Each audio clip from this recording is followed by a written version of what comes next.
भारत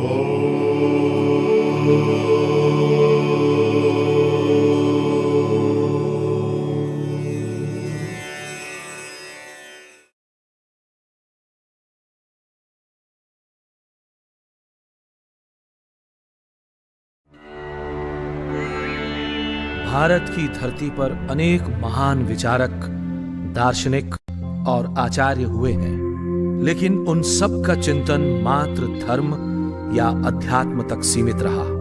किसी ने भी खंड खंड भारतीय समाज को एक करके भारतीयता स्थापित करने का प्रयत्न नहीं किया।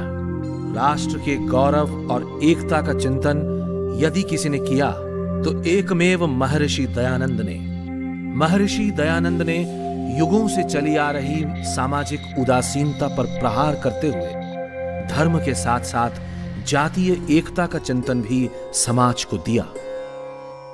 महर्षि दयानंद ने जान लिया था कि जब तक राष्ट्रीय और सामाजिक एकता का बंधन मजबूत नहीं होगा, धर्म की, देश की, समाज की कोई भी उन्नति नहीं हो सकेगी। इसी कारण उन्होंने देश में एक शास्त्र, वेद और एक सर्वशक्तिमान परमेश्वर की उपासना को प्रतिष्ठित करने के लिए आजीवन प्रयत्न किया।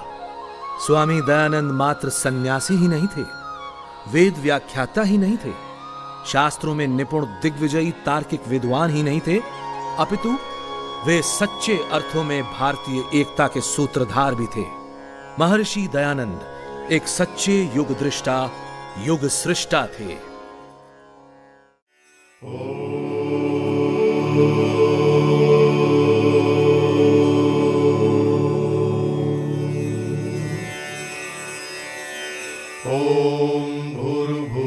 स्वाहा तत्सवितुर्वरेण्यं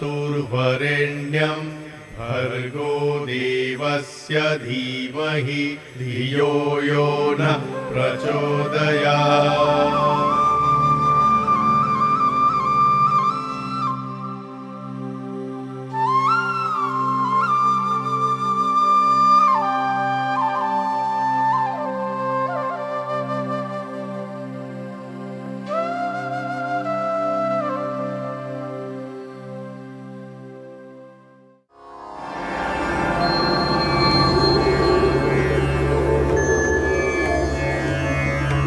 मैं हूं सृष्टि चक्र। मेरे घूमने से ही समय की गति का भी आभास होता है।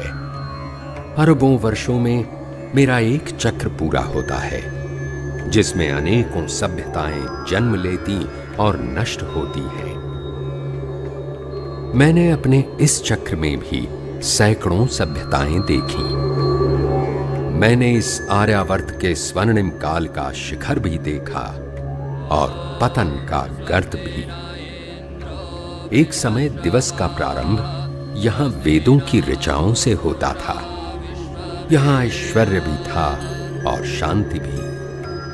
दुर्भाग्यवश आर्यावर्त की सभ्यताओं के विनाश का भी मैं मूक साक्षी हूं कि कैसे धर्म यहां क्षीण होने लगा और वासनाएं शक्तिशाली।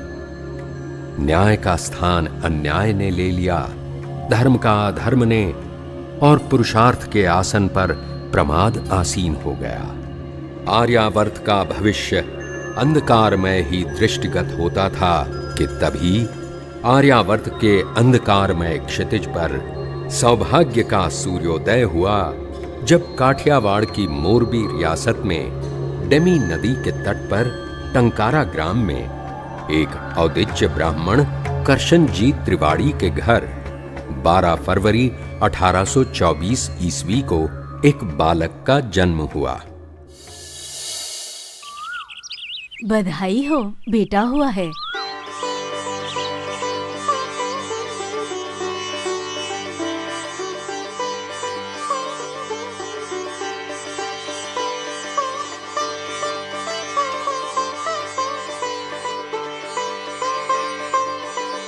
परमेश्वर ने देर से ही सही एक कुलदीपक दिया है। देखो कितना सुंदर है, आपके कुल का नाम रोशन करेगा। बालक का नाम मूलशंकर रखा गया। 5वें वर्ष में पिता ने देवनागरी अक्षर पढ़ाना प्रारंभ किया। ओम ओमापोहिष्ठामयो भुवस्तान ऊर्जे दधातन महेरणाय चक्षसे। 8वें वर्ष में मूल शंकर का यज्ञोपवीत हुआ और उसके बाद यजुर्वेद का अध्ययन प्रारंभ हुआ।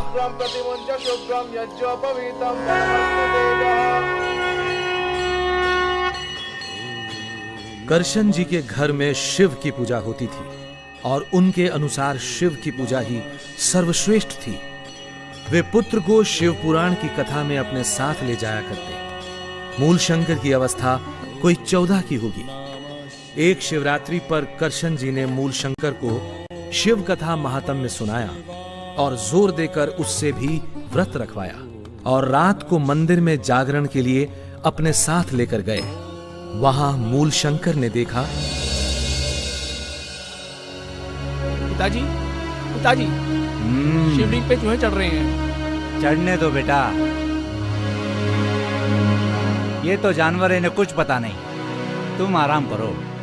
लेकिन पिताजी, शिवजी की कथा के महादेव तो चेतन है, वरदान और श्राप देते हैं, नंदी बैल की सवारी करते हैं, फिर चूहे उनके ऊपर कैसे चढ़ सकते हैं? बेटा, आप कलयुग में महादेव के दर्शन कहाँ होते हैं? वो तो कैलाश में रहते हैं। ये शिवलिंग तो उनकी पूजा करने के लिए है, इसी से वो प्रसन्न हो जाते हैं। तुम आराम करो। मैं घर जा रहा हूँ। ठीक है, सैनिकों को साथ ले जाओ और हाँ, ध्यान रहे अपना व्रत न तोड़ना। माँ, प्रसाद और शिवलिंग पर चूहे कूद रहे थे। कूदने दो, आप भोजन करो। लेकिन माँ, चूहे बार बार शिवलिंग पे चढ़ रहे थे और प्रसाद को गंदा कर रहे थे। आज सुबह से कुछ नहीं खाया, आप भोजन करो।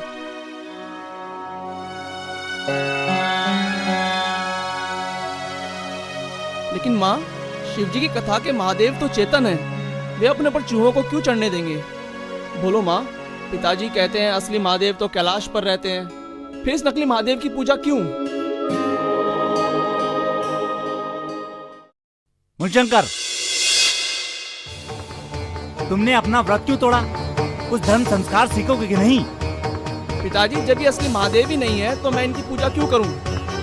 जब तक असली महादेव के दर्शन नहीं होते, मैं इस पत्थर के महादेव की पूजा नहीं करूंगा। सृष्टि का चक्र यूं ही घूमता रहा। उत्पत्ति, विकास, विनाश और पुनरोत्पत्ति, शोक, विषाद, विचार सब अपनी अपनी गति से आते और जाते रहे। सुख संपत्ति और धन धान्य से भरे करशन जी के घर पर भी एक दिन घोर दुख की कालिमा छा गई, जब उनकी 14 वर्षीय पुत्री की अचानक हैजे से मृत्यु हो गई। किशोर मूलशंकर सोच में पड़ गया कि कैसे कुछ ही घंटे पहले तक हंसती खेलती उसकी बहन मर गई। उसके हृदय को गहरा धक्का लगा। मूलशंकर के मन में वैराग्य की जड़ पड़ गई। 5 साल बाद मूलशंकर के एक बहुत ही धर्मात्मा चाचा की भी मृत्यु हो गई। वो विचार में डूब गया कि क्या सब इसी तरह मर जाएंगे और वो स्वयं भी। ऐसा कुछ करना चाहिए जिससे मृत्यु का दुख छूट सके। मूलशंकर के मन में वैराग्य की भावना और भी गहरी हो गई। समय बीतता गया।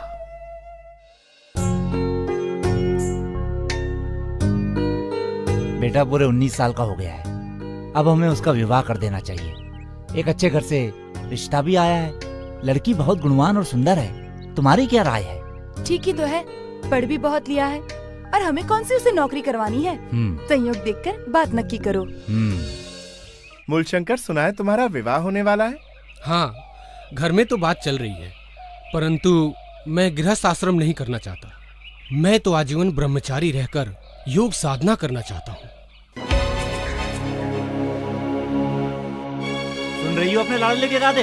विवाह नहीं करना है, योगी बनकर मृत्यु पर विजय प्राप्त करना है, घर बार छोड़कर सन्यासी बनना है। हे भगवान! अब एक दिन का भी विलंब करना ठीक नहीं।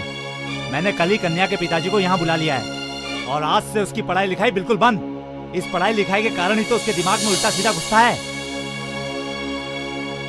पिताजी, मेरी काशी जाकर अध्ययन करने की इच्छा है। सुना है वहाँ बड़े बड़े विद्वान और योगाचार्य रहते हैं। कुछ नहीं, आपकी जितनी शिक्षा होनी थी उतनी हो चुकी।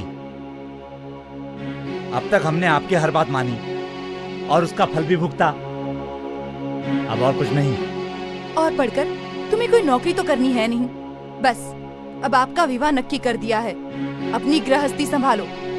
और जब मूलशंकर ने जान लिया कि उसके माता पिता उसका विवाह किए बिना न मानेंगे, तो वो 21 वर्ष की आयु में संवत 1903 को गुपचुप घर से भाग निकला।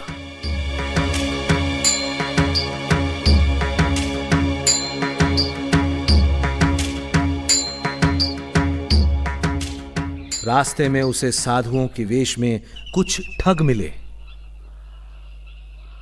इधर आओ बच्चा। तुम कौन हो बच्चा, और कहाँ जा रहे हो? मेरे मन में वैराग्य की तीव्र भावना है और मैं योग साधना करना चाहता हूँ। इन कीमती वस्त्रों में साधना नहीं हो सकती है। बच्चा अगर सच्चा बैरागी बनना चाहता है तो इन आभूषणों के मोह माया से दूर हो जा।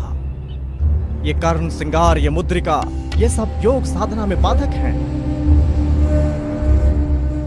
जिस उद्देश्य की प्राप्ति के लिए मैंने अपने माँ बाप को भी छोड़ दिया, उसी उद्देश्य की प्राप्ति की राह में इन तुच्छ कपड़ों और आभूषणों को रोड़ा नहीं बनने दिया जा सकता।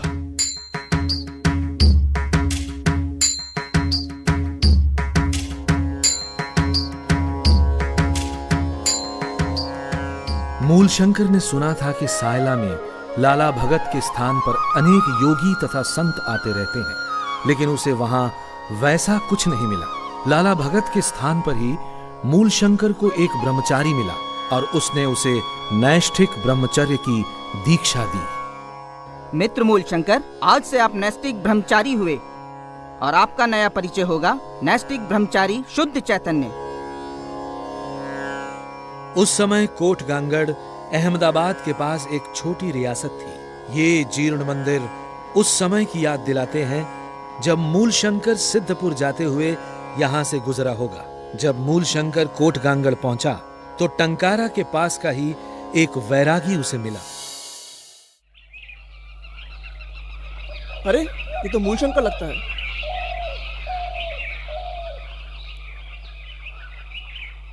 मूलशंकर, तुम यहाँ ये गेरुए वस्त्र क्यों धारण किए हैं? क्या तुमने घर छोड़ दिया है? हाँ, मैंने घर छोड़ दिया है। अब कहाँ जा रहे हो? मैं कार्तिकी के मेले पर सिद्धपुर को जा रहा हूँ। इसके पिताजी को सूचना देनी चाहिए। आपका बेटा मुझे कोट गांगड़ में मिला था। वो सन्यासी हो गया है और कार्तिकी के मेले में सिद्धपुर को गया है। सब तुम्हारे लाड़ प्यार के कारण हुआ है। तुम्हारे कहने से ही हमने उसे आगे पढ़ने दिया, नहीं तो 18 साल में लग्न हो गया होता तो आज ये दिन न देखना पड़ता। सारे जग में हंसी हो रही है, लज्जा से सर झुक जाता है हमारा। हे भगवान, ये कैसा बेटा दिया तूने।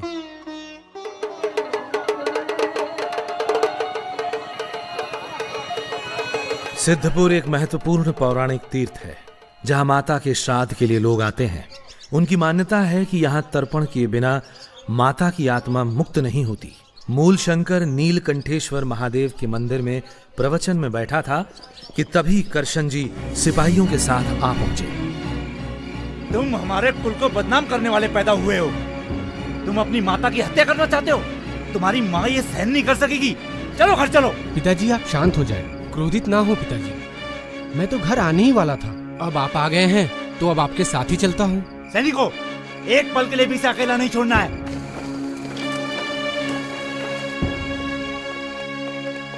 और इस प्रकार करशन जी सिपाहियों के सख्त पहरे में अपने बेटे को लेकर घर की ओर चल पड़े। लेकिन अवश्यंभावी को कौन रोक पाया है। रास्ता बहुत लंबा था और मूलशंकर का निश्चय बहुत ही पक्का।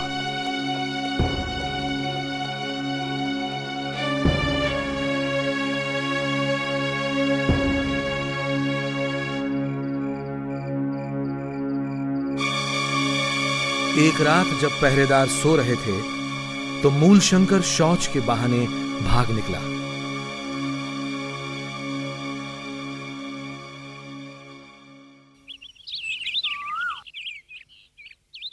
बेटा मूलशंकर, मूलशंकर,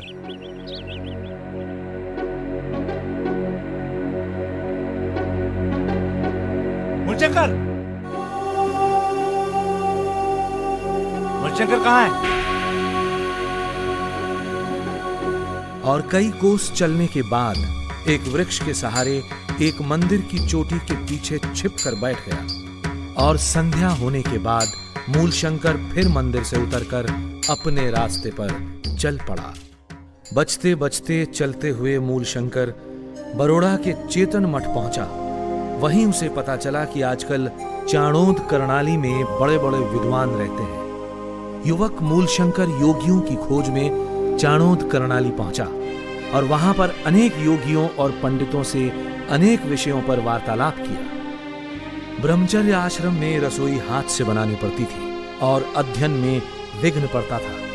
इस विचार से मूलशंकर की संन्यास लेने की इच्छा हुई। इसी चाणोद करनाली नगर में मूलशंकर ने संन्यास की दीक्षा ली। एक दक्षिणी दंडी स्वामी पूर्णानंद सरस्वती जो श्रृंगेरी से द्वारका मठ को जाते हुए वहां रुके हुए थे, उन्होंने ही मूलशंकर को संन्यास की दीक्षा दी। संन्यस्तं मया ओम भुवः संन्यस्तं मया। आज से विश्व आपको स्वामी दयानंद सरस्वती के नाम से जानेगा। चाणोद करनाली में स्वामी जी ने व्यास आश्रम में रहने वाले योगी योगानंद के बारे में सुना और उनसे मिलने व्यास आश्रम चले गए। और योगानंद से स्वामी जी ने योगाभ्यास सीखा। फिर शिनौर में कृष्ण शास्त्री से कुछ समय तक व्याकरण सीखा। उसके बाद उत्तराखंड में और भी ऊंची योग्यता वाले योगियों और साधकों की खोज में स्वामी जी हरिद्वार की ओर चल दिए। संवत 1911 के हरिद्वार के कुंभ में होते हुए स्वामी जी टिहरी पहुंचे। उन्होंने वहां मिलने वाले अनेक तंत्र ग्रंथ देखे। मद्य, मांस, मुद्रा आदि पंचमकारों से मुक्ति होना आदि लेख उनमें देखकर स्वामी जी को बहुत खेद हुआ। स्वामी जी सिद्ध योगियों की खोज में भटकते रहे और जिससे जो मिला योग का ज्ञान प्राप्त किया। स्वामी जी रुद्रप्रयाग, अगस्त मुनि, त्रियुगी नारायण, गौरी कुंड आदि स्थानों को होते हुए केदारनाथ पहुंचे। वहां से तुंगनाथ के पर्वत पर चढ़ गए। तुंगनाथ का मंदिर देखा। तुंगनाथ पर चढ़ना और उतरना दोनों बहुत ही कष्ट साध्य थे, लेकिन यह कष्ट उद्देश्य के सामने तुच्छ था। तुंगनाथ से उतरकर स्वामी जी ओखी मठ पहुंचे। सन्यासी, तुम हमारे शिष्य बन जाओ। मेरे बाद तुम ही यहाँ के महंत बनोगे और ये सारी संपत्ति तुम्हारी हो जाएगी। मैं जिस संपत्ति को ढूंढ रहा हूँ वो आपके पास किंचित भी नहीं है महंत जी। और भ्रमण करते करते स्वामी जी बद्री नारायण आ गए। वहां के विद्वान महंत रावल जी के साथ वेदों व दर्शन पर स्वामी जी का सकारात्मक वाद विवाद हुआ। सिद्ध पुरुषों की खोज करते करते स्वामी जी माना ग्राम होते हुए अलकनंदा नदी के स्रोत की ओर चल पड़े। पर्वत, मार्ग, टीले सब बहुत घनी बर्फ से ढके थे। एक स्थान पर मार्ग ढूंढने के लिए स्वामी जी ने नदी को पार करने का निश्चय कर लिया। ठंड बहुत अधिक थी। नदी में बर्फ के तेज और नुकीले टुकड़े पैरों में चाकू की तरह लग रहे थे। पैरों से खून बहने लगा। पैर सुन्न हो गए, जिसके कारण अपने बड़े बड़े घावों को भी स्वामी जी जान न सके। भूख और प्यास से जब रहा न गया तो स्वामी जी ने बर्फ का एक टुकड़ा खाकर भूख शांत करने का प्रयत्न किया, लेकिन फिर भी स्वामी जी अलकनंदा नदी के स्रोत वसुधारा तक पहुंचे। स्वामी जी को अब तक कोई ऐसा सिद्ध योगी नहीं मिला था जिसकी उन्हें तलाश थी। उनके मन में निराशा का भाव पैदा होने लगा। जिस आशा में मैंने अपना घर बार छोड़ा, माता पिता और कुटुंब को छोड़ा कि बड़े बड़े योगियों का सत्संग करूंगा, योगी बनूंगा, मृत्यु पर विजय प्राप्त करूंगा, जिसके लिए इतने कष्ट उठाए, आपदाएं झेली, मृत्यु के मुंह तक मैं अनेक बार गया। कहां है वे सिद्ध पुरुष? कहां है वे योगी जिनकी खोज में मैं अपना जीवन मिटाने को उद्यत हूं? इस जीवन से तो अच्छा है इसी हिमालय पर अपने प्राण त्याग दूं। लेकिन तभी उन्हें आभास हुआ कि जैसे कोई प्रेरणा कर रहा हो। नहीं दयानंद, निराश होने का कोई कारण नहीं है। क्यों भूलते हो कि इतनी विपत्तियों के बाद भी उस परम पिता ने तुम्हें जीवित रखा है? इसमें अवश्य ही उसका कोई उद्देश्य है। संभवतः वो तुम्हें किसी महान कार्य का निमित्त बनाना चाहता है। दयानंद, निराशा के भाव से बाहर आ। और स्वामी जी ने आत्महत्या का विचार त्याग कर ज्ञानोपार्जन करने का निश्चय किया और पहाड़ों से उतरने लगे। गढ़मुक्तेश्वर में स्वामी जी को एक दिन गंगा में बहता हुआ एक शव दिखा। तंत्र ग्रंथों में वर्णित नाड़ी चक्र की सत्यता जांचने के लिए स्वामी जी नदी में कूद शव को तट पर ले आए और एक तेज चाकू से शव को चीरकर इन पुस्तकों में वर्णित नाड़ी चक्र से तुलना करने लगे। पुस्तक और शरीर में लेश मात्र भी मेल नहीं था। स्वामी जी ने पुस्तकों को फाड़कर शव के साथ ही नदी में बहा दिया। योगियों की खोज में स्वामी दयानंद ने कई साल का समय लगाया। बर्फ से ढके पहाड़ों की दुर्गमता, कठिन चढ़ाई, हड्डियां कपा देने वाली ठंड, वनों की भीषणता, कोई भी बात उन्हें विचलित न कर सकी। भूख, प्यास, प्रलोभन, कोई भी बाधा उन्हें अपने मार्ग से न डिगा सकी। नर्मदा, हिमालय और गंगा पर सिद्धों को खोजते खोजते स्वामी जी काशी पहुंचे और वहां से एक बार फिर नर्मदा के स्रोत की ओर प्रस्थान कर गए। नर्मदा के सुरम्य तटों के साथ साथ चलते हुए स्वामी जी घने जंगलों से गुजरे, जहां उनका सामना भयानक जानवरों से भी हुआ। कई बार कभी बैठकर, कभी पेट के बल रेंगकर, घायल होकर उन्हें कंटीली झाड़ियों से निकलना पड़ा। जंगल, कांटे, जानवर, किसी भी बात की चिंता किए बिना सिद्ध योगियों का अनुसंधान करते स्वामी जी अपने गंतव्य की ओर बढ़ते गए।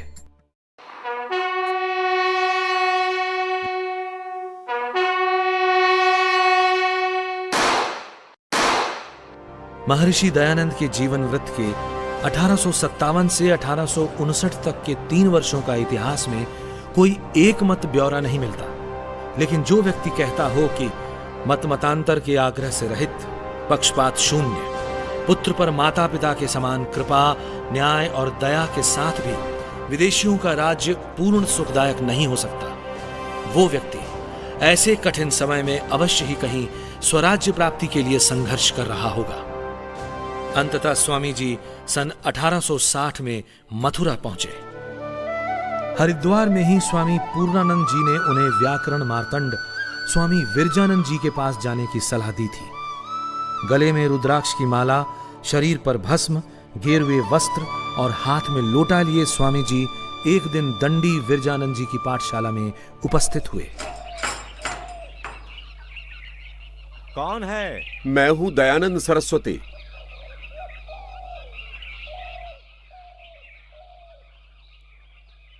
क्या चाहिए? महाराज, मैं एक सन्यासी हूं और श्री चरणों में विद्याभ्यास की कामना रखता हूं।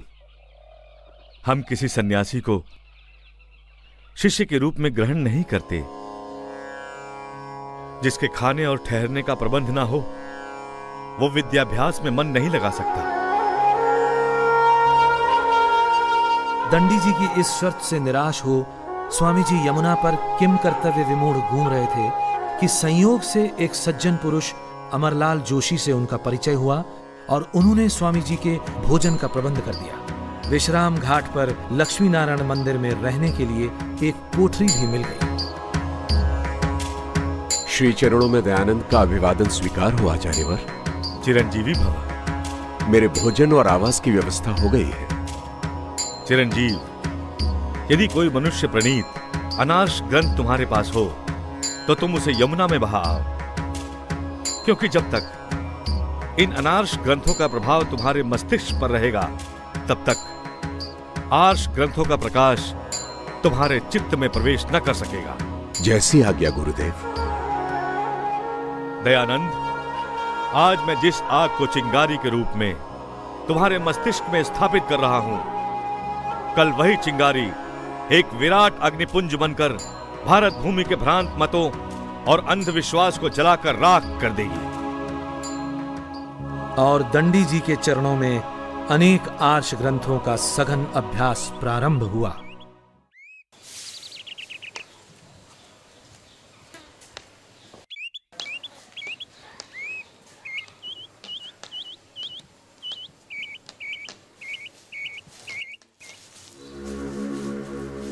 दयानंद जी आचार्यवर।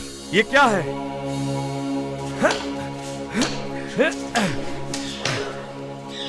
क्षमा करें आचार्यवर। दंडी जी, दयानंद एक सन्यासी है। आपको एक सन्यासी की पिटाई करना उचित नहीं है। वह दूसरे विद्यार्थियों की तरह गृहस्थ या ब्रह्मचारी नहीं है। तुम ठीक कह रहे हो। इतनी मार खाकर भी उस कुलक्कर ने यही कहा। आचार्यवर, आपके कोमल हाथों को कष्ट हुआ होगा। मेरा शरीर तो श्रम और कष्ट उठा उठाकर पाषाण के समान कठोर हो गया है। मुझे क्षमा करें। कुलक्कर कहीं का। जड़िया जी, दंडी जी के श्री चरणों में मेरा समय समाप्त हो चुका है। उन्हें गुरु दक्षिणा में देने के लिए मेरे पास कुछ भी नहीं है, लेकिन परंपरा का निर्वाह तो करना ही होगा। आप आदेश करें, हम आपकी क्या सेवा कर सकते हैं? आप तो सदैव ही सहायक रहे हैं। आप ये सुझाएं कि मैं इस अवसर को कैसे निभाऊं। मैं तो ठहरा सन्यासी। दंडी जी को लवंग बहुत पसंद है, ये तो आपको भी पता है। आप उन्हें थोड़ी लवंग गुरु दक्षिणा में दे दें। लेकिन लवंग आएगी कहां से? आप सन्यासी हैं और मैं गृहस्थ। आपकी सेवा करना मेरा दायित्व है। आप लवंगों की चिंता छोड़कर गुरु दक्षिणा की तैयारी करें। बहुत बहुत धन्यवाद। आपका ये उपकार जीवन भर याद रहेगा। गुरुदेव, ये तुच्छ गुरु दक्षिणा स्वीकार कर कृतार्थ करें। क्या लाए हो दयानंद? गुरुदेव, आपका प्रिय पदार्थ लवंग। दयानंद, हम पर इस मातृभूमि का बहुत ऋण है। वो इन मुट्ठी भर लवंगों से नहीं उतर सकता। मैं तुमसे किसी धन की दक्षिणा नहीं चाहता। मैं चाहता हूं तुम्हारे जीवन की दक्षिणा। कर सकते हो तो करो प्रतिज्ञा कि जब तक तुम जीवित रहोगे आर्यवर्त में आर्ष ग्रंथों और वेदों की महिमा स्थापित करोगे, अनार्ष ग्रंथों का खंडन करोगे और भारतवर्ष में वैदिक धर्म की स्थापना करने में अपने प्राण भी अर्पित कर दोगे। दे सकते हो तो दो गुरु दक्षिणा, कर सकते हो तो करो प्रतिज्ञा। तथास्तु गुरुदेव। दंडी जी की पाठशाला छोड़कर 1863 में स्वामी जी आगरा आ गए। स्वामी जी ने आगरा से जयपुर होते हुए राजपुताने के अनेक नगरों का भ्रमण किया और गुरु जी को दी हुई प्रतिज्ञा पर कार्य प्रारंभ करने का निश्चय किया। पुष्कर में इसी ब्रह्मा जी के मंदिर में स्वामी जी ने निवास किया था। यही है वो कोठरी जहां स्वामी जी एक बार ठहरे थे। यहां स्वामी जी ने अवैदिक मतों का खंडन प्रारंभ किया। वैदिक मत को स्वीकारते हुए यहां अनेक लोगों ने माला कंठी उतारकर जनेऊ धारण किया। गाय की दुर्दशा देख स्वामी जी की आत्मा रोती थी। अजमेर में स्वामी जी ने वहां के पॉलिटिकल एजेंट कर्नल ब्रूक्स को गौरक्षा से होने वाले लाभ समझाए। कालांतर में गौरक्षा के लिए स्वामी जी ने 3 करोड़ हस्ताक्षरों के साथ एक पत्र महारानी विक्टोरिया को प्रस्तुत करने का निश्चय किया, परंतु समय रहते इतने हस्ताक्षर एकत्रित न हो सके। दूसरे पशुओं का संरक्षण भी स्वामी जी के लिए उतना ही महत्वपूर्ण था, क्योंकि ये भारतीय कृषि और ग्रामीण अर्थव्यवस्था की रीढ़ थे। अजमेर में ही विभिन्न मतों के धर्माचार्यों से शास्त्रार्थ भी हुआ। स्वामी जी ने हरिद्वार के 1867 के कुंभ में सप्त सरोवर पर, जो आज वैदिक मोहन आश्रम के नाम से जाना जाता है, धार्मिक पाखंड के विरुद्ध पाखंड खंडनी पताका फहराई और उसके नीचे खड़े होकर जनता को संदेश दिया। धर्म जिज्ञासुओं, अज्ञान के अंधकार से निकलो। ईश्वर निराकार है, सर्वशक्तिमान है। उसका कोई रूप नहीं, कोई आकार नहीं। उसे किसी माध्यम की, किसी अवतार की आवश्यकता नहीं। ईश्वर प्राप्ति तीर्थ, कंठी, तिलक, छाप या सुमरणी से नहीं, वरन शुद्ध विचार और सत्य आचरण से ही संभव है। सत्य सनातन वैदिक धर्म की राह पर चलकर ही मनुष्य की मुक्ति संभव है। आओ लौट चले वेदों की ओर, आओ लौट चले वेदों की ओर। स्वामी जी को घोर शोक हुआ कि साधु समाज मूल सत्य सनातन वैदिक धर्म को भुलाकर संकीर्णताओं में बट गया है। उनके मन में समाज कल्याण की तीव्र भावना उत्पन्न हुई और अपने पास की प्रत्येक वस्तु, कपड़े, पुस्तकें, धन सब उन्हें इष्ट सिद्धि में बाधा प्रतीत होने लगे और ओम सर्वम वै पूर्णम स्वाहा कहते हुए स्वामी जी ने अपना सब कुछ जनता में बांट दिया और इष्ट सिद्धि होने तक मात्र संस्कृत में बात करने और गंगा तट पर विचरण करने का व्रत ले लिया।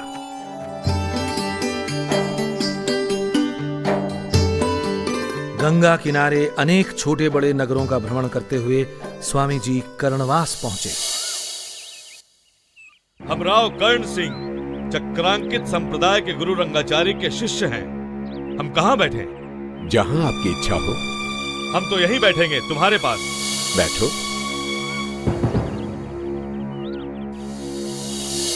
लेकिन मस्तक पर यह तिलक क्यों लगाया है? तिलक लगाने से ईश्वर प्राप्त नहीं होता। स्वामी, ये हमारा परम मत है। यदि तुमने इसका खंडन किया तो हम बहुत बुरी तरह पेश आएंगे। सत्य कहते हुए सिर भी कटता है तो चिंता नहीं। और यदि तुम लड़ाई करना चाहते हो तो जाकर राजपूताना के राजाओं से करो। और यदि शास्त्रार्थ करना है तो वृंदावन से अपने गुरु को बुलवा लो और प्रतिज्ञा लिखवा लो कि यदि वो हार जाए तो अपना मत छोड़ दे, अन्यथा मैं अपना मत छोड़ दूंगा। स्वामी,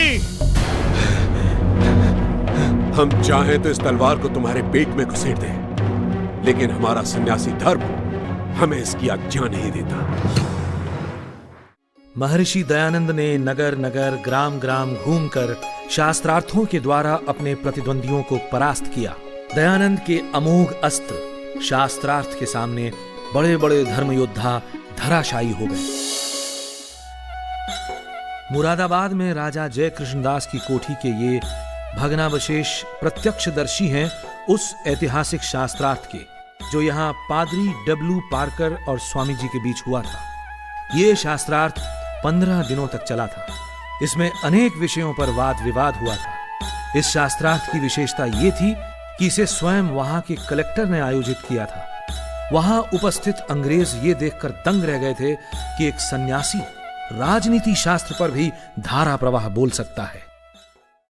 वागर्थः प्रतिपत्तये जगतः पितरो वंदे पार्वती परमेश्वरौ। आज मैं दयानंद से इन मूर्तियों को भोग लगवा कर ही उठूंगा। वेदों में मूर्ति पूजा का प्रमाण तो दीजिए। मूर्ति पूजा का प्रमाण? आप लक्षण के लक्षण बताइए। लक्षण का कोई लक्षण नहीं होता। जैसे आटे का आटा नहीं होता या दूध का दूध नहीं होता। लक्ष्य का लक्षण होता है। लक्ष्य का क्या लक्षण होता है ये आप बताइए। मैं अपनी पराजय स्वीकार करता हूं और इन मूर्तियों को सदा के लिए नमस्कार करता हूं। इस शास्त्रार्थ से उस क्षेत्र के क्षत्रियों पर बहुत प्रभाव पड़ा और उसी दिन सैकड़ों राजपूतों व अन्यों ने कंठी और माला छोड़कर यज्ञोपवीत धारण किया। स्वामी जी के प्रति लोगों में श्रद्धा का समुद्र उमड़ पड़ा। सनातन धर्म की जय हो। यज्ञ में मद्यपान किया जाता था। सौत्रामण्यम सुराम पिबेत। यहां सुरा का अभिप्राय सोमलता से है, न कि मदिरा। मद्यपान सभी प्रामाणिक शास्त्रों में वर्जित है। आप सन्यासी के लक्षण बताइए। केश, मूछ, दाढ़ी, नख दूर करे, पात्र, दंड और कुसुम के वस्त्र धारण करे और किसी प्राणी को पीड़ा न देता हुआ सदा नियम में रहकर विचरण करे। आप ब्राह्मण के लक्षण कहिए। ब्रह्मम जानाति ब्रह्म। आप भाषा में बोल सकते हैं। धातु समर्थ होता है या असमर्थ? अष्टाध्यायी 2:1 के अनुसार धातु समर्थ होता है। तो असमर्थ किसे कहते हैं? सापेक्षो असमर्थ हो, अपेक्षा करने वाला असमर्थ होता है। ये महाभाष्य का वचन है। ये महाभाष्य का वचन नहीं है। हम जो कहते हैं हमारा वचन महाभाष्यकार के वचन से कम नहीं है। आप महाभाष्यकार पतंजलि मुनि के सामने किसी गणना में नहीं है। पांडित्य का इतना गर्व है तो बताइए कलम किसकी संज्ञा है?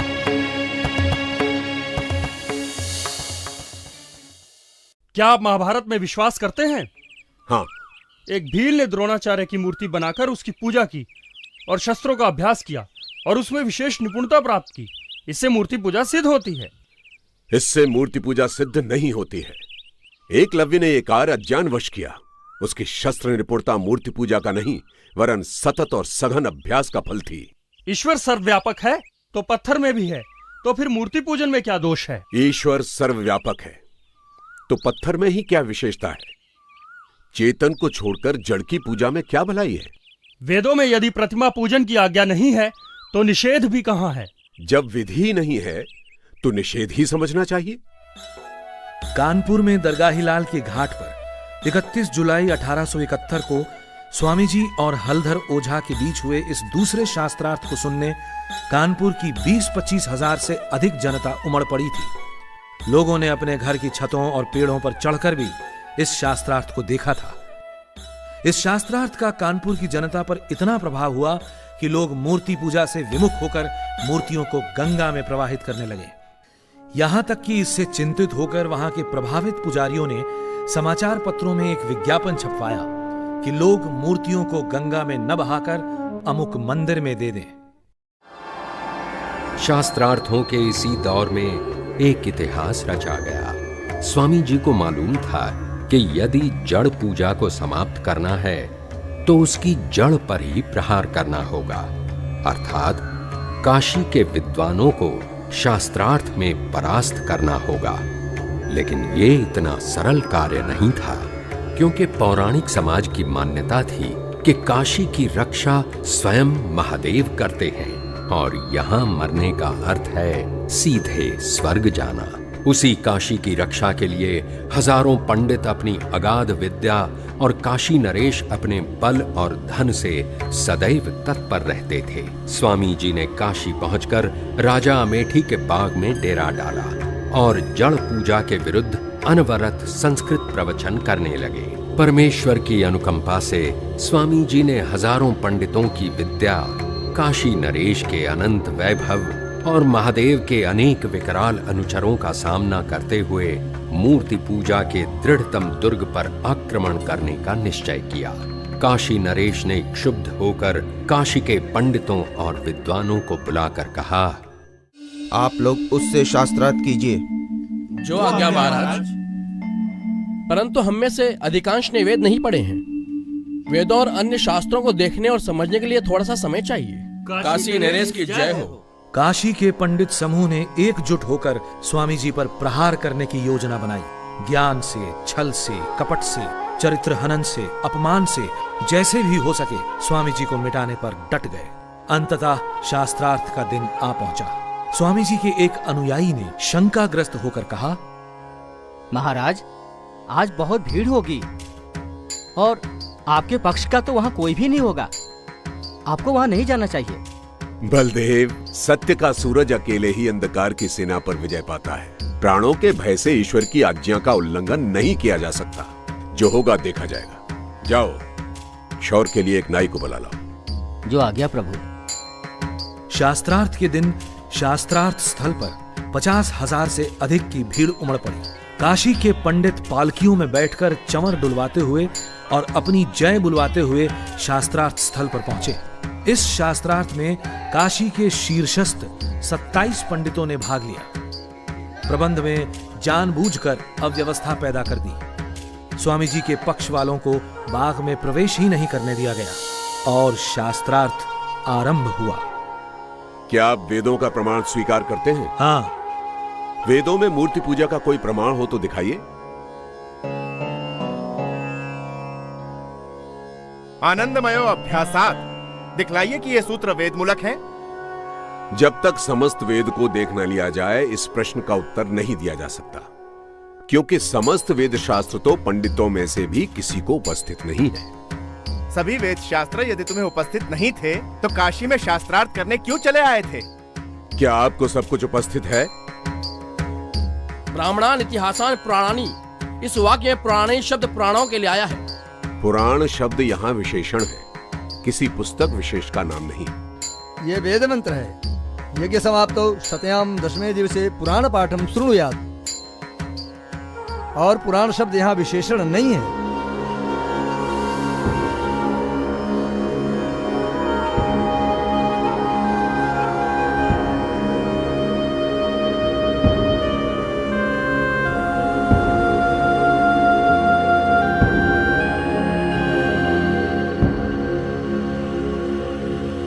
स्वामी जी उस तुड़े मुड़े पुर्जे के अपठनीय लेख को पढ़ने का प्रयत्न कर ही रहे थे कि ओ दयानंद हार गए, दयानंद हार गए। सब कुछ पूर्व निर्धारित योजना के अनुसार किया गया। पंडितों के गुंडों ने स्वामी जी को शारीरिक हानि पहुंचाने का भी पूरा प्रयत्न किया, लेकिन रघुनाथ प्रसाद कोतवाल की तत्परता से उन्हें कोई हानि नहीं पहुंची। उस दिन कौन जीता कौन हारा ये तो ईश्वर जानता है, लेकिन स्वामी जी को आशा थी कि इतने विद्वानों की उपस्थिति में शास्त्रार्थ न्यायपूर्वक होगा। अनेक दिनों तक चलने वाला शास्त्रार्थ कुछ ही घंटों में समाप्त कर दिया गया और वेदों में मूर्ति पूजा न होने की सच्चाई स्थापित होने से रह गई। घोर शोक की बात है कि आर्यावर्त के लोग अपने ही जैसे दूसरे मनुष्यों को अछूत कहकर उनसे घृणा करते हैं। जो लोग कुत्तों को छू सकते हैं, बिल्लियों से खेल सकते हैं, भैंसों, ऊंटों तथा और भी गंदे जंतुओं को छू ही नहीं खा भी लेते हैं, वही लोग दूसरों को अछूत समझें, उन्हें शिक्षा तक का अधिकार नहीं।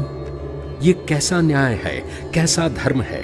स्वामी जी ने धर्म के ठेकेदारों को ललकारा और कहा, जैसे परमात्मा ने आकाश, जल, पृथ्वी, अग्नि, वायु, सूर्य, चंद्र और अन्नादि पदार्थ सबके लिए बनाए हैं, वैसे ही वेद भी सब मनुष्यों के लिए प्रकाशित किए हैं। वैसे ही शिक्षा पर भी सबका अधिकार है। सभी मनुष्य समान हैं।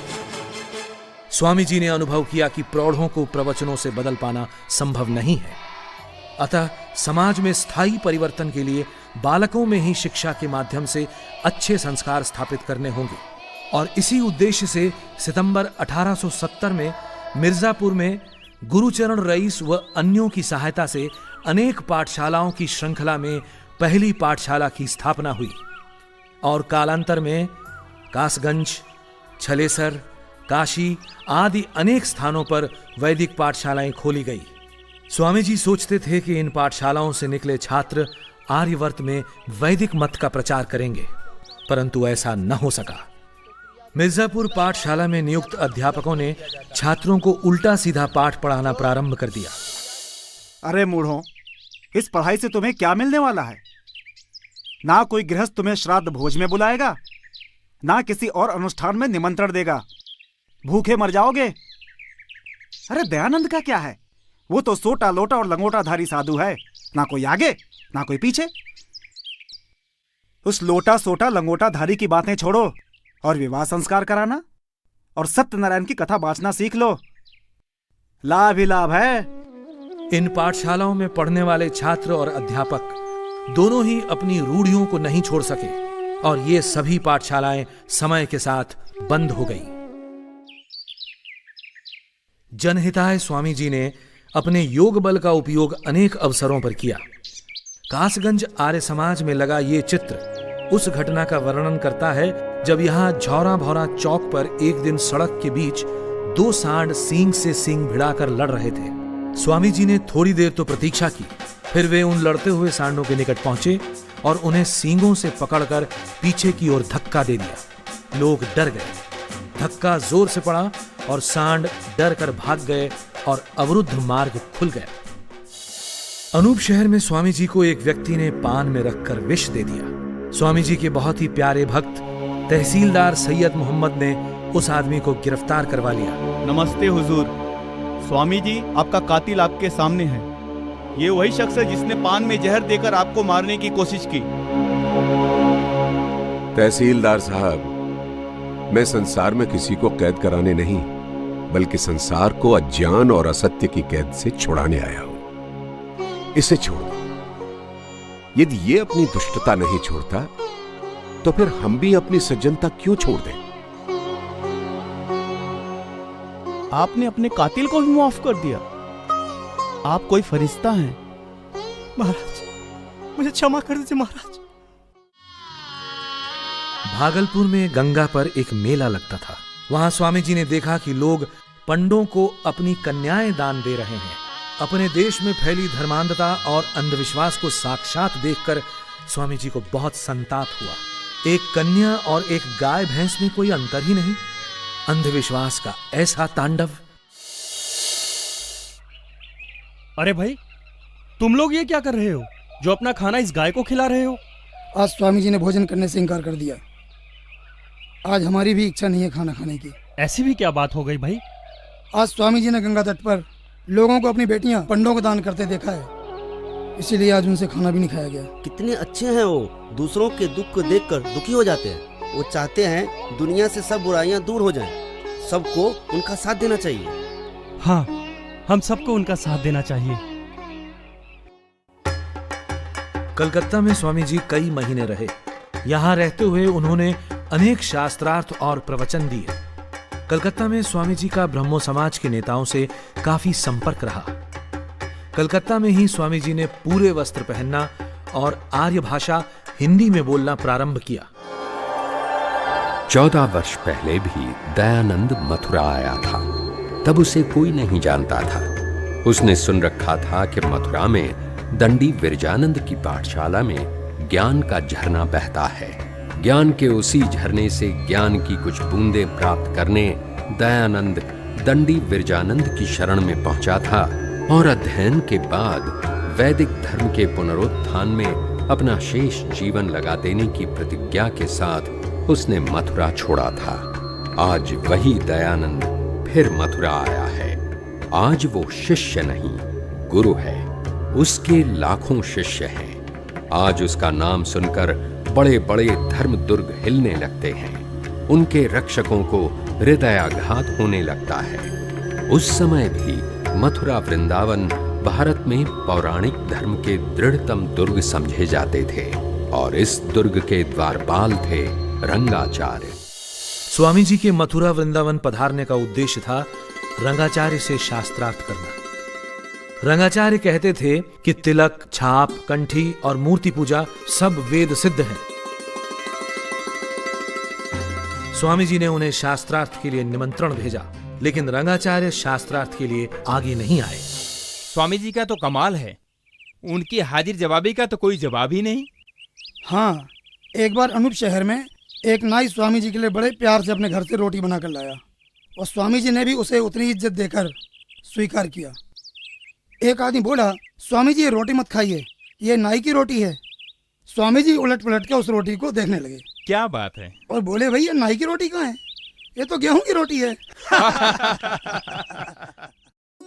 1874 में जब स्वामी जी काशी में थे तो स्वामी जी के एक श्रद्धालु राजा जय कृष्णदास ने उनसे आग्रह किया कि महाराज, समस्त जनता तक आपके उपदेश पहुंचे, इस उद्देश्य से आपको अपने विचार पुस्तक के रूप में छपवाना चाहिए, क्योंकि न तो आप स्वयं सर्वत्र जा सकते हैं और न सभी लोग आपके प्रवचनों को स्वयं सुन सकते हैं। और उनके सुझाव पर 12 जून 1875 को स्वामी जी ने सत्यार्थ प्रकाश लिखवाना प्रारंभ किया। स्वामी जी बोलते जाते थे और श्री चंद्रशेखर लिखते जाते थे। सत्यार्थ प्रकाश नामक ग्रंथ 4 महीने से भी कम समय में तैयार किया था। इसमें सैकड़ों ग्रंथों से उद्धरण दिए गए हैं। इस ग्रंथ में मुख्यतः इन विषयों पर ऋषि ने अपने विचार लिखे। परमेश्वर के गुण और स्वभाव पर आधारित नामों की व्याख्या, संतानों की शिक्षा, ब्रह्मचर्य और पठन पाठन की व्यवस्था, सत्यासत्य ग्रंथों के नाम और पढ़ने पढ़ाने की रीति, विवाह और गृहस्थ आश्रम, वानप्रस्थ एवं सन्यास की विधि, राजधर्म, वेदेश्वर विषय, विद्या अविद्या, बंध और मोक्ष, सृष्टि की उत्पत्ति स्थिति एवं प्रलय, आचार अनाचार और भक्ष्याभक्ष्य विषय, देशी और विदेशी मतों पर। स्वामी जी के ऋषि होने का प्रमाण सत्यार्थ प्रकाश से मिलता है, जिसमें उन्होंने 1875 में ही नमक और जंगलात के कानून की अनीति और अन्याय को अनुभव करते हुए अपनी राय दी कि ये दोनों ही वस्तुएं शासन के नियंत्रण में नहीं होनी चाहिए। सत्यार्थ प्रकाश ने अनेक क्रांतिकारियों को देश पर मर मिट जाने की प्रेरणा दी। राम प्रसाद बिस्मिल, शहीद भगत सिंह, चंद्रशेखर आजाद, स्वामी श्रद्धानंद, लाला लाजपत राय, वीर सावरकर, श्याम जी कृष्ण वर्मा और भाई परमानंद जैसे वीरों की एक लंबी सूची है। गुरु को दी हुई प्रतिज्ञा का निर्वाह करते करते स्वामी जी दिसंबर 1874 को मुंबई आ गए। मुंबई में ही श्री गोपालराव देशमुख के आग्रह पर स्वामी जी ने वेद भाष्य लिखने का निश्चय किया। महाराज, एक विनती है। कहिए। आज तक वेदों के जितने भी भाष्य हुए हैं वे आपको मान्य नहीं है, तो फिर सत्य और असत्य का निर्णय कैसे हो? महाराज, आपको इस दिशा में कुछ करना चाहिए। आपको वेदों का एक ऐसा भाष्य लिखना चाहिए जो हर दृष्टि से प्रामाणिक हो। आप उचित ही कह रहे हैं बाबू गोपाल राव, यही समय की मांग भी है।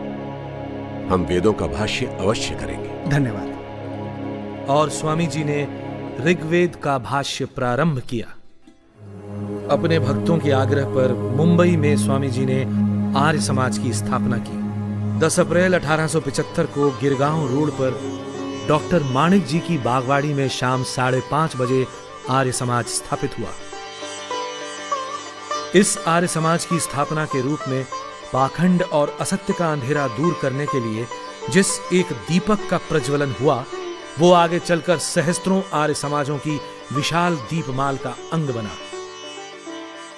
मुंबई की जनता पर स्वामी जी के व्यापक प्रभाव से विरोधी हताश होने लगे और मूर्ति पूजा खंडन बंद करने के बदले में उन्हें शिवजी का अवतार घोषित करने का प्रलोभन भी दिया गया। यह बड़ी चिंता का विषय है कि हमारे समाज के सैकड़ों व्यक्ति दयानंद के अनुयायी बनते जा रहे हैं। इसे रोकना होगा। इसके लिए एक ही उपाय दिखता है। वो क्या महाराज? उसे प्रलोभन देना होगा। दयानंद के पास एक प्रस्ताव भेजा जाए। यदि वह जड़ पूजा का खंडन बंद कर दे तो हम सब उसके अनुयायी बन जाएंगे और उसे शिव का अवतार घोषित कर दिया जाएगा। असंभव। जिस अंधेरी खाई से हम इस समाज को निकालना चाहते हैं, हम स्वयं उसी में गिर जाएं? संभव नहीं। सिद्धांतों के साथ समझौता संभव नहीं। न्यायमूर्ति महादेव गोविंद रानाडे और महादेव मोरेश्वर कुंटे के आग्रह पर धर्मचक्र को आगे बढ़ाते हुए स्वामी जी पूना पहुंचे। भिड़े के बाड़े और कैंप में ईस्ट स्ट्रीट में मराठी स्कूल में स्वामी जी के कुल 54 व्याख्यान हुए, जिनमें से 15 व्याख्यान लिखे गए और बाद में उपदेश मंजरी के नाम से प्रकाशित हुए। पूना का एक पौराणिक वर्ग नहीं मानता था कि वर्ण जन्म पर नहीं बल्कि कर्म पर आधारित है और वेदों पर सबका अधिकार है। पूना में स्वामी जी के भक्तों ने उनके सम्मान में एक शोभा यात्रा निकाली जो इस मकान बैरिस्टर महस्के के घर से प्रारंभ हुई थी। महस्के साहब, स्वामी जी के शोभा यात्रा के सारे प्रबंध कर लिए गए? हाँ साहब, कल की शोभा यात्रा के सारे प्रबंध हो चुके हैं। हाथी, घोड़े, बैंड बाजे सब प्रबंध हो चुके हैं। उनकी सुरक्षा का भी हमें पूरा ध्यान रखना होगा और कुछ सेवक हर समय स्वामी जी के आसपास रहेंगे और स्वामी जी को बिल्कुल आभास नहीं होना चाहिए। आप स्वामी जी से हाथी पर बैठने का आग्रह कीजिए। उनकी शान तो हाथी पर बैठने में ही है। विनती करके देख लेंगे। वैसे स्वामी जी मना कर देंगे, वो पैदल ही चलना पसंद करेंगे। विरोधियों ने भी एक विरोध यात्रा निकाली। दयानंद की शोभा यात्रा की पूरी तैयारी हो गई है? हाँ साहब, सब तैयारी हो गई है। दयानंद गधे का झूल और उसके स्वागत के लिए गोबर, कीचड़, पानी, ईंट वगैरह सब इंतजाम हो गया है साहब। दयानंद जिंदगी भर पूना को याद रखेगा। हमारे गधे का नाम होगा गर्दबानंद सरस्वती। दयानंद की यात्रा के साथ साथ गर्दबानंद सरस्वती की यात्रा भी भीड़े के बाड़े में साथ ही पहुंचेगी। वहां सभी घरों में उनके स्वागत की सारी सामग्री रखवा दी गई है। जैसे ही उनकी शोभा यात्रा वहां पहुंचेगी, गोबर, ईंट, कीचड़ से उसका स्वागत होगा।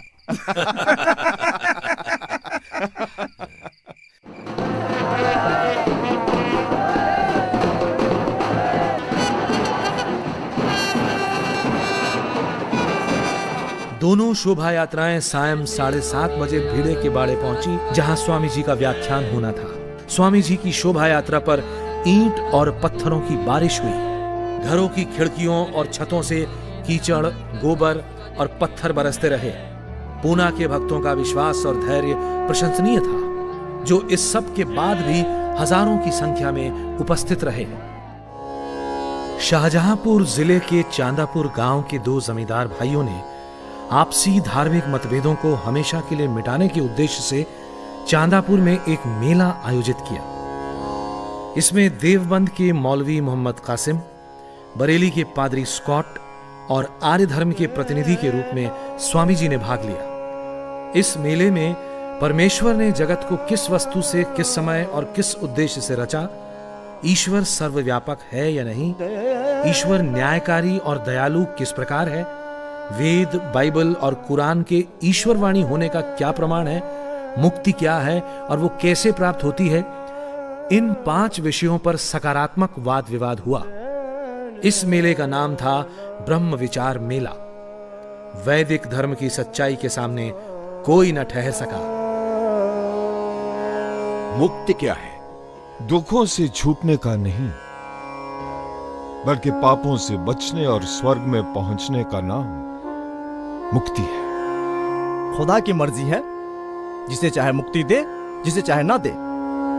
यदि हाकिम किसी पे नाराज हो जाए तो उसे और भी कड़ा दंड दे सकता है, और खुश हो जाए तो उसे छोड़ सकता है। सब दुखों से छूटकर सच्चिदानंद स्वरूप परमात्मा को प्राप्त होकर सदा आनंद में रहने और जन्म मरण में न गिरना ही मुक्ति है,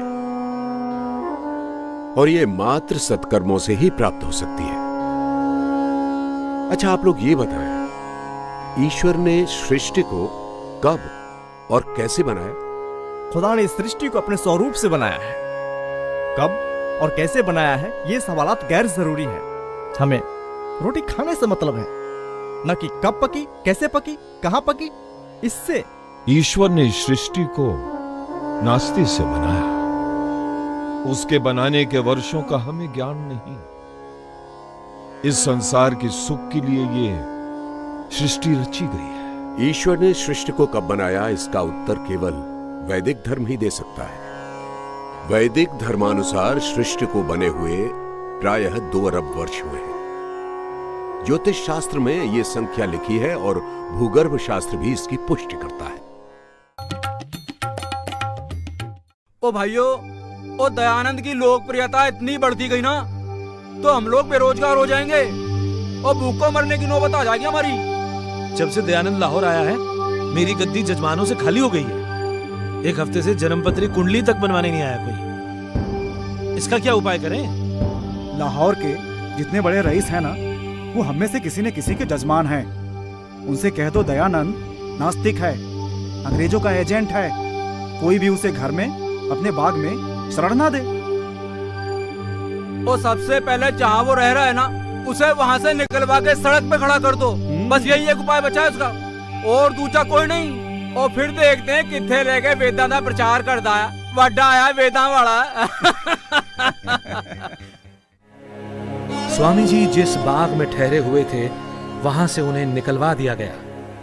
आश्चर्यजनक रूप से लाहौर के एक मुस्लिम डॉक्टर खान बहादुर रहीम खान ने प्रसन्नतापूर्वक अपनी कोठी स्वामी जी को ठहरने के लिए दे दी। 24 जून 1877 को डॉक्टर रहीम खां की कोठी पर ही लाहौर आर्य समाज की स्थापना हुई।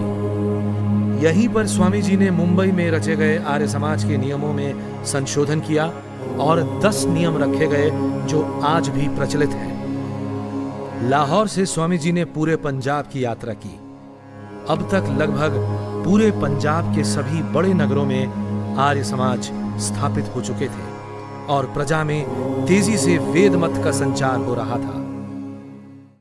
जालंधर में स्वामी जी के एक व्याख्यान में वैश्यागमन संबंधी स्वामी जी की कुछ कड़वी परंतु सत्य बातों को सुनकर सरदार विक्रम सिंह रुष्ट हो गए। जब वे अपनी घोड़ा बग्घी पर सवार होकर जाने लगे, सुना है ब्रह्मचर्य में बहुत बल होता है। आप भी तो ब्रह्मचारी हैं, मगर हमें आप में ऐसा कुछ भी नहीं दिखाई देता।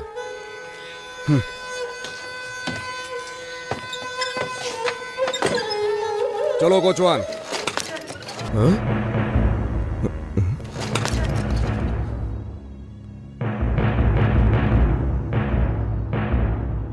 मुझसे गलती हो गई महाराज, मुझे क्षमा कर दें। रुड़की अंग्रेजी राज्य का छोटा सा सुंदर नगर। रुड़की में ही स्वामी जी को कर्नल ओलकॉट का पत्र मिला और थियोसॉफिकल सोसाइटी के साथ संपर्क का प्रारंभ हुआ। इसी थॉमसन कॉलेज के पुस्तकालय से पंडित त्रिलोकीनाथ ने मैक्स मूलर द्वारा अनुवादित वेद पुस्तकें मंगाकर यह सिद्ध करने का असफल प्रयत्न किया था कि मूर्ति पूजा वेद विहित है। रुड़की में स्वामी जी ने डार्विन के सिद्धांत जैसे विषयों पर व्याख्यान दिए, जिससे वहां का शिक्षित समाज बड़ा प्रभावित हुआ। स्वामी जी ने अपने हाथों से 20 अगस्त 1878 को रुड़की आर्य समाज की नींव रखी। अब तक की जो परंपरा थी कि हिंदू तो अपना मत छोड़कर जा सकता है, परंतु दूसरे धर्मों के लोग हिंदू नहीं बन सकते थे, वो देहरादून में स्वामी जी द्वारा समाप्त हुई। वैदिक धर्म के द्वार सबके लिए खुल गए। यहां एक मुस्लिम बंधु मोहम्मद उमर ने स्वेच्छा से वैदिक धर्म में प्रवेश किया और आगे चलकर अलकधारी के नाम से विख्यात हुआ। माना जाता है कि यह पत्र उसी ऐतिहासिक घटना से संबंध रखता है। स्वामी जी 14 अगस्त 1879 को बरेली पधारे।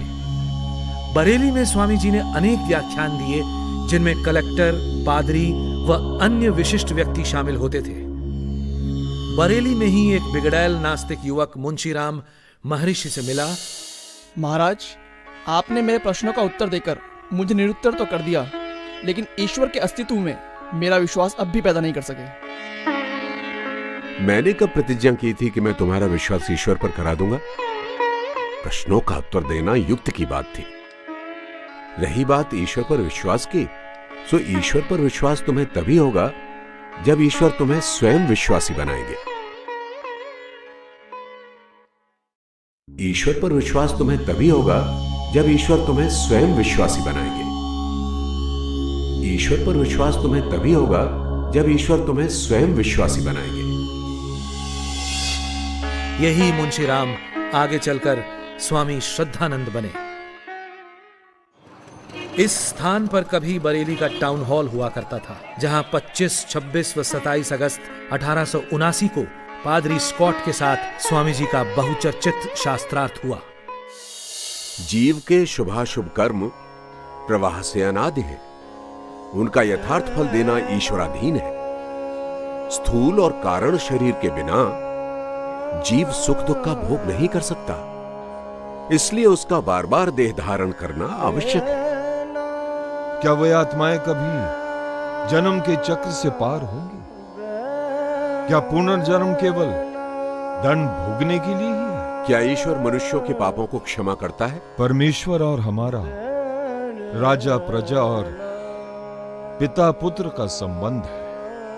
वो पापों के लिए अवश्य दंड देता है, परंतु पापों को क्षमा भी करता है। संसार में भी पिता पुत्र को दंड भी देता है और क्षमा भी करता है। दंड देना और क्षमा करना दो परस्पर विरोधी बातें हैं। इससे परमेश्वर न्यायकारी नहीं रहता, क्योंकि न्याय का अर्थ है कि जो जितना और जैसा कर्म करे उतना और वैसा ही फल देना। पापी को क्षमा करने से पाप बढ़ता है, पापी का पाप करने का साहस बढ़ता है। न्याय करना परमेश्वर का स्वाभाविक गुण है, वो इसके विपरीत कार्य नहीं कर सकता। ये बताएं कि परमेश्वर कौन कौन से पाप क्षमा करता है और कौन कौन से नहीं करता। यह तो हम नहीं कह सकते कि कहां तक वो दंड देता है और कहां तक क्षमा करता है। क्षमा से पाप की निवृत्ति कहना ठीक नहीं, और फिर पिता भी पुत्र के सभी पापों को क्षमा नहीं करता। वेदों में कहीं भी पाप का क्षमा होना नहीं लिखा है। अंग्रेजी बोलने वाले वेदों के अर्थ का निर्णय नहीं कर सकते। अदिति का अर्थ पृथ्वी, आकाश, माता, पिता, अंतरिक्ष आदि भी है। ये बरेली का बेगम बाग इलाका है। यहाँ पर स्वामी जी लक्ष्मीचंद खजांची की कोठी में ठहरे थे। स्वामी जी के प्रवचनों में कुछ कड़वी बातों से वहां के कमिश्नर रुष्ट हो गए और उन्होंने खजांची को बुलवा भेजा। हुजूर ने याद फरमाया, लक्ष्मीचंद खजांची, ये दयानंद स्वामी तुम्हारा ही कोठी पर ठहरा है? जी हुजूर। अपने स्वामी से कहो ज्यादा सख्ती से काम ना ले। हम ईसाई लोग तो सभ्य है, वाद विवाद से नहीं घबराता, लेकिन अनपढ़ हिंदू और मुसलमान बिगाड़ उठा तो उसका प्रवचन बंद हो जाएगा। जो हुक्म सरकार। लेकिन खजांची साहब की हिम्मत नहीं हुई कि स्वामी जी को यह संदेश स्वयं दे दे। महाराज जी, कल खजांची साहब को कमिश्नर साहब ने अपने बंगले पर बुलवाया था। ये आपसे कुछ कहना चाहते हैं। तो भाई इसमें सहमने की क्या बात है?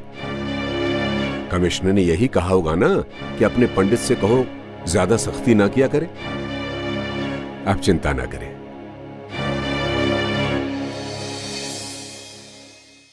कोई कहता है कि सत्य ना बोलो, कलेक्टर नाराज हो जाएगा। सत्य ना कहो, नहीं तो कमिश्नर गुस्सा करेगा। चक्रवर्ती राजा ही क्यों ना हो, हम सत्य कहकर ही रहेंगे। शरीर तो अनित्य है, इसकी रक्षा के लिए अधर्म करना व्यर्थ है। परंतु मुझे वो शूरवीर दिखाओ जो मेरे आत्मा का नाश कर सकता हो, और जब तक ऐसा शूरवीर पैदा नहीं हो जाता, मैं ये सोचने को भी तैयार नहीं कि मैं कभी सत्य को दबाऊंगा। अमेरिका वालों यानी कर्नल ओलकॉट और मैडम ब्लवत्स्की के बहुत आग्रह पर बरेली में ही स्वामी जी ने अपने जीवन चरित का कुछ अंश भी लिखा। ये दर्दनाक घटना स्वामी जी की नजरों के सामने फर्रुखाबाद में घटी। एक बूढ़ी औरत अपने जवान बेटे का शव गंगा किनारे लाई।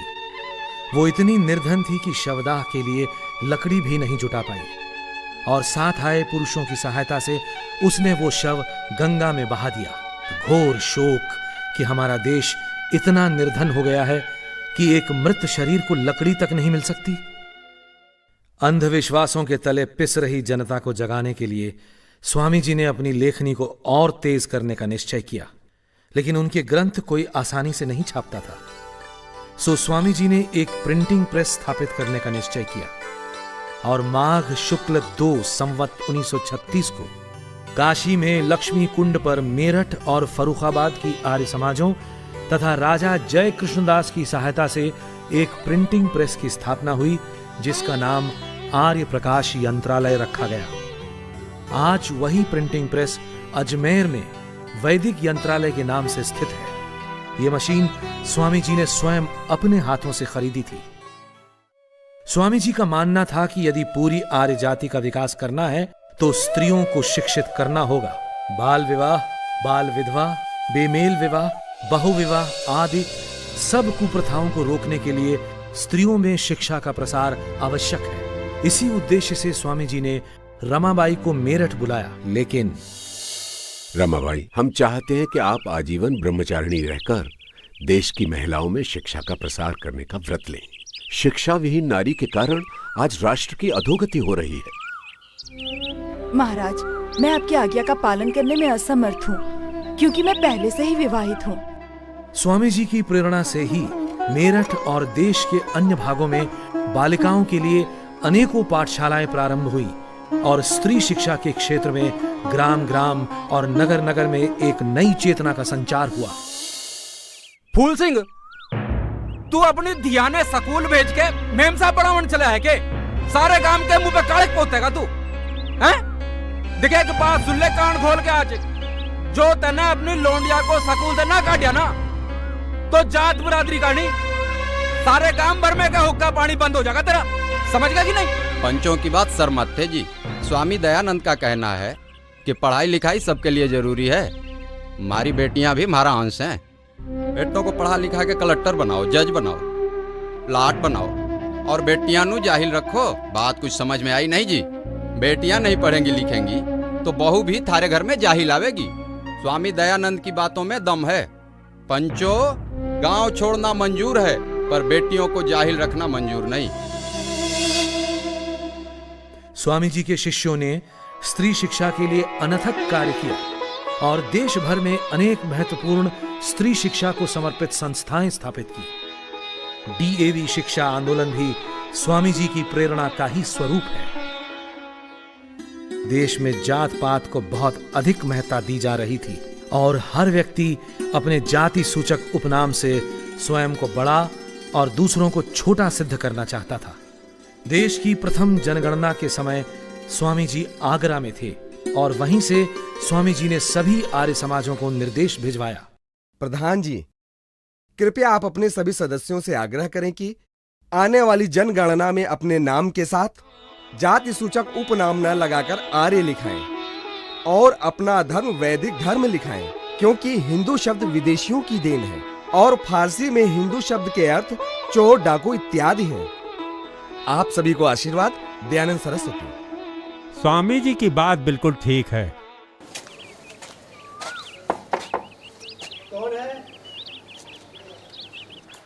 नमस्ते। नमस्ते जनाब, हम देश की पहली जनगणना के सिलसिले में आए हैं। आपसे चंद सवाल पूछना चाहते हैं। पूछिए जनाब। श्रीमान, आपका नाम? सुखराम। जाति? आर्य। आर्य? आर्य क्या है? आप तो ब्राह्मण है ना? इस देश का वैदिक नाम आर्यवर्त है और इस देश में रहने वाले सभी आर्य हैं। महर्षि दयानंद के उपदेश से हमने जात पात को मानना छोड़ दिया है। धर्म हिंदू? जी जनाब, सनातन वैदिक धर्म। नमस्ते। नमस्ते। स्वामी जी चाहते थे कि भारतीय भी दूर दराज के स्थानों में जाकर वाणिज्य करके समृद्ध बने। यदि अंग्रेज 7 समंदर पार करके यहाँ आकर व्यापार कर सकते हैं तो आप क्यों नहीं। स्वामी जी की यह हार्दिक इच्छा थी कि भारतीय युवक जर्मनी जाकर तकनीकी प्रशिक्षण प्राप्त करें और देश को समृद्ध बनाएं। स्वामी जी ने जर्मनी के एक प्रोफेसर वाइस के साथ इस विषय में लंबा पत्राचार भी किया था। राजपुताना के अनेक बड़े राजा और महाराजा स्वामी जी के शिष्य बन गए थे और शासन के अनेक विषयों पर स्वामी जी से मार्गदर्शन प्राप्त करते थे। अगस्त 11 सन 1882 को महाराणा सज्जन सिंह के निमंत्रण पर स्वामी जी उदयपुर पधारे। उदयपुर में स्वामी जी लगभग 7 महीने रहे और उन्हें नौलखा महल में ठहराया गया। महाराणा ने पूरे मान सम्मान के साथ स्वामी जी की सेवा की। नौलखा महल के इस कमरे में स्वामी जी ठहरे थे। स्वामी जी के आग्रह पर उदयपुर महाराज ने अनेक समाज सुधार के कार्यों को अपने राज्य में लागू किया और अपने महल में नित्य हवन भी करने लगे थे। एक दिन महाराणा ने शायद स्वामी जी की परीक्षा ली। आप एकलिंग महादेव के महंत बन जाएं, सारा राज्य आपके अधीन हो जाएगा, क्योंकि शैव यहाँ राजधर्म है और लाखों रुपए मंदिर की आय है। ये हास्य का विषय नहीं है राजन। आप प्रलोभन देकर हमसे परमेश्वर की आज्ञा भंग कराना चाहते हैं। आपका ये राज्य और आपका ये मंदिर मुझे अपने विश्वास से डिगा नहीं सकते। आपके इस राज्य की सीमा से तो मैं एक दौड़ लगाकर बाहर हो सकता हूं, लेकिन परमात्मा के राज्य से भागकर कहां जाऊंगा? धृष्टता क्षमा हो महाराज, मैं तो आपके निश्चय की दृढ़ता देख रहा था। नौलखा महल में ही स्वामी जी के प्रवचन होते थे। एक युग दृष्टा की भांति उन्होंने कहा, हमारी चिंता मात्र समाज के धार्मिक और नैतिक उत्थान तक ही सीमित नहीं है। हमें स्वदेश का सम्मान भी उतना ही प्यारा है। हमें स्वदेशी चिकित्सा पद्धति और स्वदेशी वस्त्रों को अपनाना चाहिए और देश के राजाओं को अपने अपने राज्य में भाषा और भावना में एकता उत्पन्न करनी चाहिए। महाराणा सज्जन सिंह में स्वामी जी को एक योग्य शिष्य मिला। स्वामी जी का विश्वास था कि एक भाषा के बिना देश में एकता और राष्ट्रीयता का संचार संभव नहीं और राष्ट्रभाषा बनने की योग्यता मात्र हिंदी में है। इसी विचार से स्वामी जी ने अपने ग्रंथ संस्कृत और हिंदी में लिखे और स्वामी जी के निर्देश पर आर्य समाजों ने भी हिंदी को ही अपनाया। सन 1882 में सरकार ने हंटर कमीशन नियुक्त किया था कि उत्तर भारत के सरकारी दफ्तरों में कौन सी भाषा और लिपि रखी जाए। स्वामी जी ने इसके लिए सभी आर्य समाजों को पत्र लिखकर निर्देश दिया कि कमीशन में देवनागरी लिपि के पक्ष में अपना मत भेजें। स्वामी जी और उनके अनुयायियों ने राष्ट्रभाषा हिंदी की जो सेवा की, उसके लिए देश सदैव उनका ऋणी रहेगा। स्वामी जी को अपने अंत का आभास होने लगा था। उन्होंने अपनी उत्तराधिकारिणी सभा, परोपकारिणी सभा की उदयपुर में ही एक स्वीकार पत्र लिखकर स्थापना की और महाराणा सज्जन सिंह को स्वामी जी ने इस सभा का सभापति बनाया। इस सभा को स्वामी जी ने अपने वस्त्रों, पुस्तक, धन और यंत्रालय सहित सभी निजी वस्तुओं का अधिकार दिया। इस पृथ्वी पर कुछ ऐसे महामानव भी आए हैं जिन्होंने उद्देश्य के समक्ष किसी चुनौती को कुछ नहीं समझा। दयानंद भी उन्हीं में से एक थे। महाराजा जोधपुर के निमंत्रण पर दयानंद ने उदयपुर से जोधपुर के लिए प्रस्थान किया। रास्ते में शाहपुरा और अजमेर में ठहरे। दोनों ही स्थानों पर उनसे जोधपुर न जाने का आग्रह किया गया। निर्भीक दयानंद के जीवन में अनेक बार ऐसे अवसर आए जब उनका हित चाहने वालों ने उन्हें ऐसी सम्मतियां दी, लेकिन न तब और न अब ही दयानंद पर उनका कोई प्रभाव हुआ। सत्य के उपदेशक को किसका डर? महाराज, ये मेरी धृष्टता ही होगी कि श्री महाराज को कुछ करने या ना करने की सम्मति दूं। बस इतनी प्रार्थना है कि आप जहां जा रहे हैं वहां जाकर वेश्यावृत्ति का अधिक खंडन ना करें। हे नृपश्रेष्ठ, बड़े बड़े कटीले पेड़ों को नाई के नहुरने से नहीं काटा जा सकता। उसके लिए तो भारी और तेज कुल्हाड़ों की ही आवश्यकता होती है। कहां नहूरने की और कहां कुल्हाड़े की आवश्यकता होती है, मैं अच्छी तरह जानता हूं। आयुष्मान भव। महाराज, आप जोधपुर न जाइए। वहां की मरुभूमि न केवल प्राकृतिक दृष्टि से मरु है, अपितु धार्मिक दृष्टि से भी उसर है। महाराज, वो मूलासुर का देश है, वहां ना जाना ही उचित होगा। हाँ महाराज। हाँ महाराज। हमने उन्हें वचन दिया है, हमें वहां जाना ही होगा। वो लोग हमारी उंगलियों को यदि बत्ती बनाकर दिए में रखकर जला भी दे तो भी कोई चिंता नहीं। मैं वहां जाकर अवश्य ही सत्य का उपदेश करूंगा।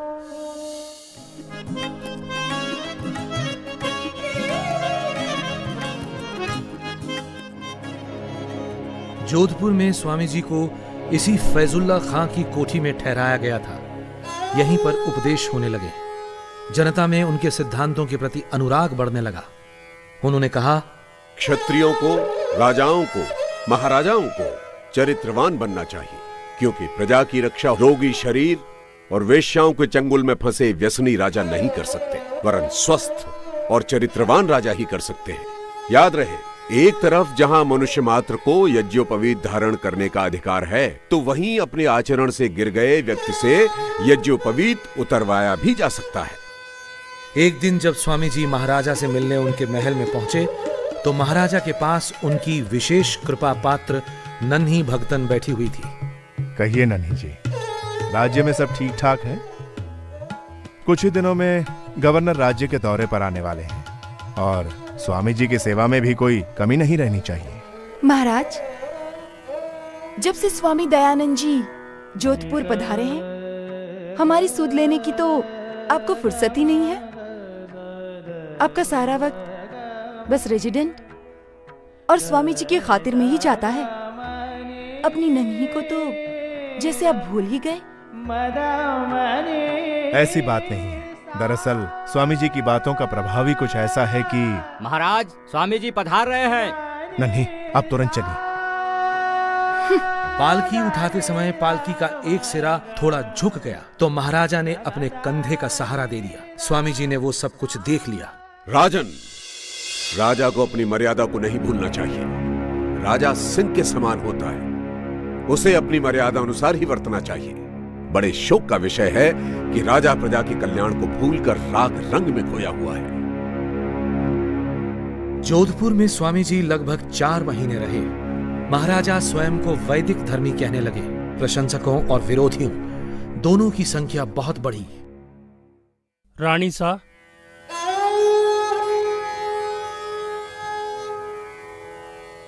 आज रात को उस स्वामी के दूध में ये पुड़िया मिलाकर देना है तुझे।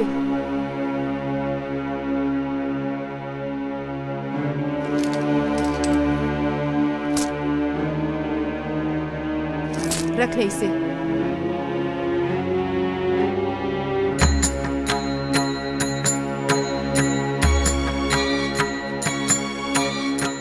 स्वामी जी को राजपुताने के राजाओं महाराजाओं से बहुत आशा थी। गुरु को दी हुई प्रतिज्ञा उन्हें पूरी होती दिखने लगी, लेकिन परमेश्वर को कुछ और ही स्वीकार था। 29 सितंबर की रात को नित्य की भांति उनके रसोइये ने उन्हें दूध पिलाया, लेकिन देर रात उदरशूल के कारण स्वामी जी की नींद टूट गई। उन्हें संदेह हुआ कि उन्हें कोई विषाक्त पदार्थ खिलाया गया है। स्वामी जी ने न्यौली क्रिया करके विष को निकालने का प्रयत्न किया, लेकिन नहीं निकाल पाए। राज्य की ओर से पहले डॉक्टर सूरजमल और फिर अली मर्दान खान ने उनका इलाज किया, लेकिन उपचार के साथ रोग बढ़ता गया। कहीं इलाज में लापरवाही की गई थी या फिर एक षड्यंत्र। पहले दूध में विष और फिर जानबूझकर गलत दवा। 26 अक्टूबर को स्वामी जी अजमेर में भिनाई कोठी में आ गए। तबीयत में कोई सुधार नहीं हुआ। 30 अक्टूबर दीपावली का दिन। अचानक उस दिन स्वामी जी को काफी अच्छा लग रहा था। लगभग 5:30 बजे स्वामी जी ने अपने पास खड़े लोगों से कहा, आप सब लोग हमारे पीछे की ओर खड़े हो जाएं। सामने कोई न खड़ा रहे। सभी खिड़की दरवाजे और रोशनदान खोल दो। आज तिथि क्या है? कौन सा पक्ष और कौन सा वार है? महाराज, कृष्ण पक्ष का अंत, शुक्ल की आदि अमावस्या और दिन मंगलवार है। और स्वामी जी ने कुछ देर ईशोपासना की। ओम य आत्मदा बलदा यस्य विश्व उपासते प्रशिशं यस्य देवा यस्य छायामृतं यस्य मृत्युः तस्मै देवाय हविषा विधेम। हे दयामय सर्वशक्तिमान ईश्वर, तेरी यही इच्छा है, तेरी यही इच्छा है। तेरी इच्छा पूर्ण हो।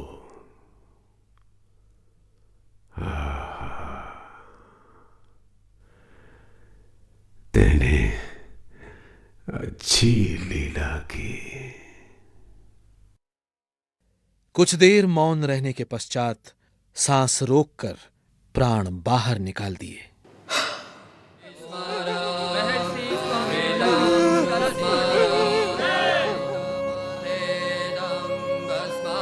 स्वामी जी की इच्छा के अनुसार उनका दाह संस्कार ही किया गया।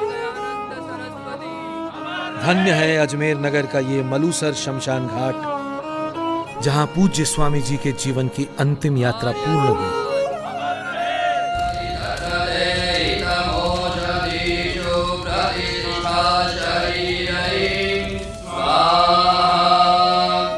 मेरे शव की भस्म खेतों में डाल देना, काम आएगी। हम मंदिरों, मठों और उनमें रखी मूर्तियों के विनाश के समर्थक नहीं हैं। हम तो लोगों के मस्तिष्क में बनी अंधविश्वास की मूर्तियां तोड़ना चाहते हैं, न कि मंदिरों और मठों में रखी हुई मूर्तियां। सारी मानव जाति एक है। हमें किसी धर्म विशेष से द्वेष नहीं। हम तो मानते हैं कि हर धर्म के मूल में शुद्ध मानव धर्म के तत्व हैं। हमने तो सिर्फ धर्म के नाम पर चलाई गई कुरीतियों और पाखंडों का विरोध किया है।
तुझको ऐ ऋषि।